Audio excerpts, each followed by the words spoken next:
عورتوں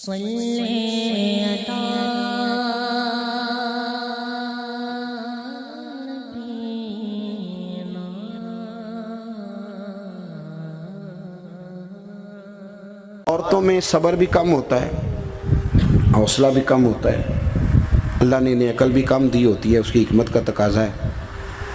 اور پھر جو بی بی امیر ہو وہ کبھی غریب ہو جائے تو اس کے لیے جینا مشکل ہو جاتا ہے۔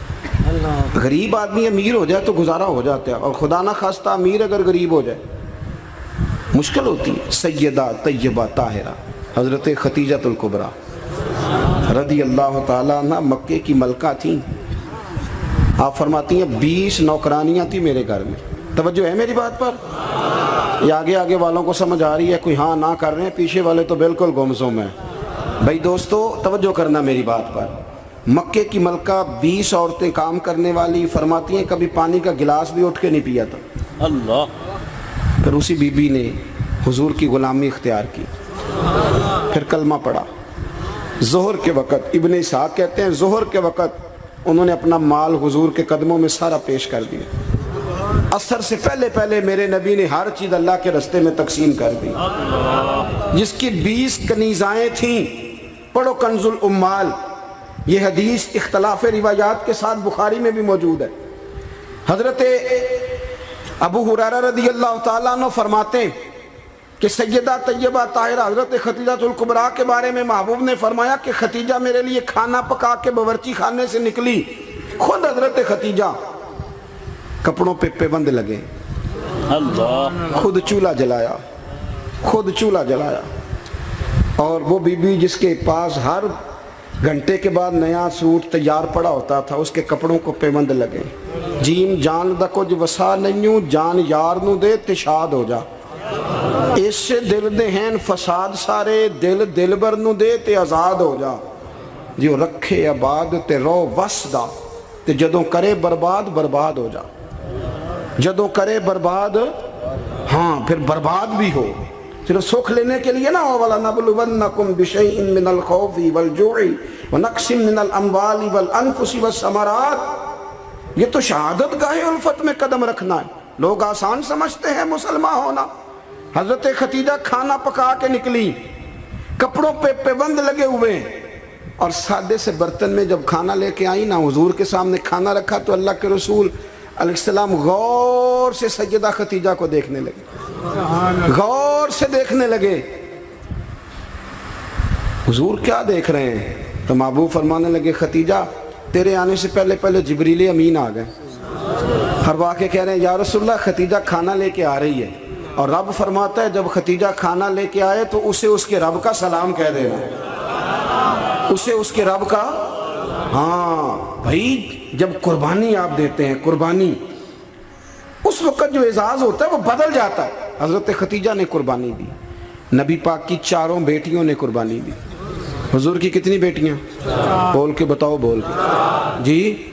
یہاں بڑے دس دے کیوں نہیں جی، کنیاں نے؟ اللہ آپ کو خوش رکھے۔ 4 بیٹیاں حضور کی۔ یہاں بڑے بڑے لوگ، اب نہ لوگ عمروں کا حساب کرنے لگ گئے۔ مجھے ایک صاحب کہنے لگا جی ایک بندہ کہہ رہا عمر اتنی بنتی ہے تو اتنی بنتی ہے تو 4 کیسے ہو گئی؟ میں نے کہا دین کاؤنٹنگ سے نہیں ہوتا، دین اللہ رسول کے فرمان کا نام ہے۔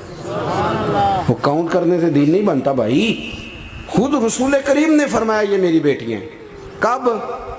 حضور کی ایک صاحبزادی حضرت عثمان غنی کے نکاح میں تھی، انتقال کر گئی، نبی پاک نے دوسری کا نکاح کیا تو صحابہ نے عرض کی حضور بڑے خوش نصیب ہیں، عثمان کو آپ نے دوسری بھی دے دی۔ تو حضور نے فرمایا یہ تو میری 2 بیٹیاں تھیں،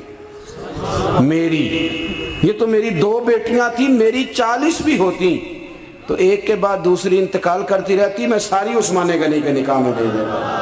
نور کی سرکار سے پایا دوشالہ نور کا، ہو مبارک تجھ کو ذوالنورین جوڑا نور کا۔ تو نبی کریم علیہ السلام کی 4 بیٹیوں نے، پتہ ہے آپ کو 2 بیٹیاں ابو لہب کے 2 بیٹوں سے بیائی گئی تھی۔ وہ جتنا لوگ بلیک میل کر سکتے ہیں نا، ایک تکلیف ہوتی ہے جسمانی، ایک نفسیاتی ہوتی ہے، کسی کو تنگ کرنا، اذیت دینا، بچوں کی طرف سے، ماں باپ کی طرف سے، وہ جو نفسیاتی تکلیف ہوتی ہے وہ آدمی کو بڑا کمزور کر دیتا ہے۔ ابو لہب نے پیغام بھیجا کہ یا آپ دین کی تبلیغ چھوڑ دیں ورنہ بیٹیوں کو طلاق دے دی جائے گی۔ یہ جو دکھ ہوتے ہیں نا نفسیاتی ذہنی، یہ کرب ہوتے ہیں، یہ سہانے روح بنتے ہیں۔ ابھی نکاح ہوا تھا، رخصتی نہیں ہوئی تھی، یہاں آپ تبلیغ چھوڑیں یا طلاق دے دی جائے گی۔ میرے حبیب کریم نے فرمایا جو تیرا دل میں آئے کر، لیکن میں پیغام دین لے کے آیا ہوں تو یہ پیغام میں دیتا ہی رہوں گا۔ ان شہزادیوں نے قربانی دی، اصرار کیا، انہوں نے قربانی دی، طلاقیں مل گئی۔ حضرت زینب حضور کی بڑی صاحبزادی، سب سے بڑی شہزادی نبی کریم کی، ان کی بیٹی کے بارے میں صحیح بخاری کی حدیث ہے، صحابہ کہتے ہیں وہ حضور کی سب سے بڑی نواسی تھی جناب زینب کی صاحبزادی۔ جب حضور نماز پڑھنے آیا کرتے تھے تو انہیں ساتھ لایا کرتے، اور حضرت ابو دردہ کہتے ہیں میں نے اپنی آنکھوں سے دیکھا کہ جب حضور قیام میں کھڑے ہوتے تو بیٹی کو دونوں ہاتھوں میں رکھ، میری طرف دیکھیے جی، بیٹی کو دونوں ہاتھوں میں رکھ لیتے، اور جب حضور رکوع اور سجدے میں جاتے تو بیٹی کو نیچے کھڑا کر لیتے۔ حضرت زینب، ان کے بچے بھی تھے پہلے، جناب عمر بن عاص کے ساتھ ان کا نکاح بھی ہوا تھا۔ میری باتوں کی سمجھ آ رہی ہے آپ حضرات کو؟ مجھے دوست کہہ رہے تھے ذرا تقریر لمبی کرنا، میں نے کہا لمبی تو میں کرتا ہی نہیں، خیر الکلام ما قل ودل۔ لمبی تقریر، اعلیٰ حضرت رحمۃ اللہ علیہ نے لکھا ہے کہ کسی بندے نے کسی کا وقت ضائع کیا تو اس نے بھی قیامت میں حساب دینا ہے۔ کوئی بات کھینچ کے کر لی جائے، کسی کو ذرا آگے لے جایا جائے، کسی کو پتہ ہے نا ہمارا نعت کا کہتا ہے میں آخری شعر پڑھن لگا تو میں کہنا ایک باری پڑھی جی، ایک شعر 17 باری پڑھی ہے تو آخری نہیں ہوندا، میں 2 شعر پڑھنے میں کہ 2 باری پڑھی۔ اب ایک اور بیماری بھی لگی ہے، ایک جگہ میں حاضر تھا تو کہنے لگے حضرت صاحب میں تو انواج ایک نواں کلام سنانا ہے۔ میں کہ تو مہربانی کر کے مینوں کو پرانا ہی سنائی، اے نویں باج سوارے بھی کرنے پیندے نے، پرانا سنا، کوئی پیر میر علی شاہ صاحب کا سنا، اعلیٰ حضرت بریلوی کا سنا، مولانا حسن رضا کی کوئی بات سنا، یہ کیا بات ہوئی؟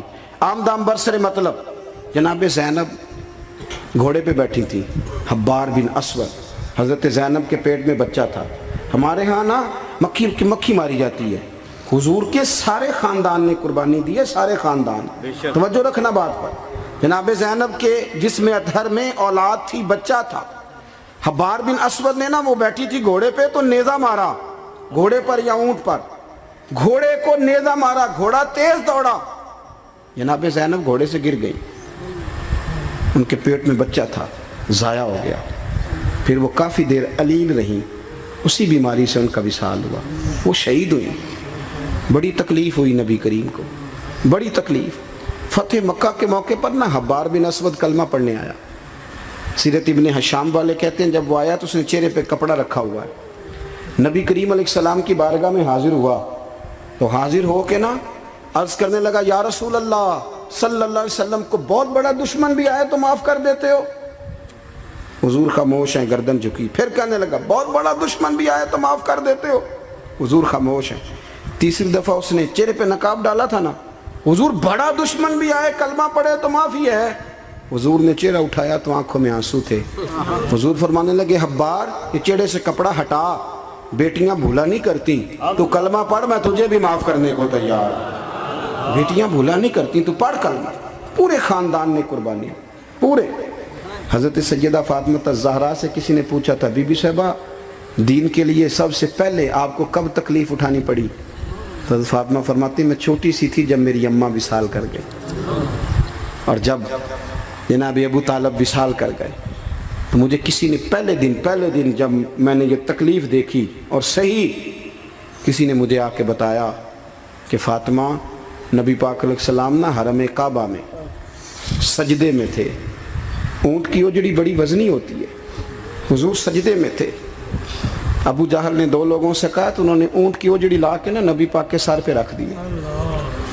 حضور علیہ السلام ساری قوتوں کے مالک ہیں، لیکن بظاہر حضور سر اٹھاتے ہیں تو تکلیف ہوتی ہے۔ فاطمہ نہ ابو بکر صدیق مکے میں ہیں، نہ مولا علی موجود ہیں، تو آپ چلیں گی؟ بی بی صاحبہ کہتی ہے میں اس عمر میں چہرے پہ نقاب ڈال کے نکلی، اس عمر پہلے دن نکلی، اماں چلی گئیں، پہلے دن میں نکلی، اور جب میں حرم کعبہ میں گئی تو میں نے لوگوں کو اپنے باپ پر معاذ اللہ ہنستے ہوئے دیکھا۔ کہتی میں نے کھینچ کے اوجڑی حضور کی اتاری، نبی کریم نے میرا چہرہ دیکھا تو حضور رو پڑے۔ فاطمہ تو کیسے آئی؟ حضور مجھے اطلاع ملی۔ سیدہ پاک کہتی ہے میں نے حضور کو انگلی تھامی نبی پاک کی، اور میں حضور کو آب زمزم کے کنویں میں پلائی۔ نبی کریم بیٹھ گئے، میں نے پانی نکالا، حضور کی زلفوں کو دھویا، اور پھر میں نے کہا اللہ انہیں برباد کر دے جنہوں نے میرے بابا کو تکلیف دی ہے، انہیں برباد کر دے جنہوں تکلیف دی ہے میرے بابا۔ حضرت ابو ہریرہ فرمایا کرتے تھے جن کے لیے سیدہ نے اس دن دعا کی تھی وہ سارے بدر میں مارے گئے، سارے بدر میں قتل ہوئے، ایک ایک شخص نے تکلیف صحیح صاحب، ایک ایک شخص۔ آپ کو پتہ ہے منافقوں نے سیدہ عائشہ صدیقہ پہ الزام لگا دیا تھا، جاگ رہے ہو؟ سیدہ طیبہ طاہرہ حضرت عائشہ صدیقہ رضی اللہ تعالی عنہا، حضور فرماتے ہیں عائشہ تیرے ساتھ نکاح سے پہلے جبریل تیری شکل مجھے دکھا کے گئے تھے کہ محبوب رب اس کے ساتھ آپ کا نکاح کرے گا۔ اتنی پاک باز عورت، دین کا چوتھا حصہ حضرت عائشہ صدیقہ سے مروی ہے۔ حضرت عائشہ صدیقہ کی احادیث ہم نکال دیں، عورتوں کے مخصوص مسائل پر ہم قوم کو جو ہے وہ کسی طریقے سے قائل نہیں کر سکتے، ہم وہ پورا باب کو کیسے قوم کو دیں گے جو عورتوں سے متعلقہ ہے۔ لیکن آپ کو پتہ ہے منافقوں نے سیدہ عائشہ پہ الزام لگا دیا تھا، الزام تو 1 منٹ لگتا ہے۔ کسی شاعر نے کہا تھا کہ مخلوق پتہ کیا کرتی ہے، کعبے کے اندر سے مٹی لے کے بت بنا کے اللہ کا شریک بنا دیتی ہے معاذ۔ اور وہ کہنے لگا تم اپنے الزام کو کیا الزام سمجھتے ہو، لوگ تو جناب مریم پہ بھی الزام لگا دیتے تھے کہ تو یہ بچہ کہاں سے لے آئی ہے۔ کہنے لگا مخلوق تو فنکار ہے اس درجہ کے پل بھر میں، سنگے در کعبہ سے بھی اصنام تراشے، تم کون ہو کیا چیز ہے داغ کبابی، لوگوں نے تو مریم پہ بھی الزام تراشے۔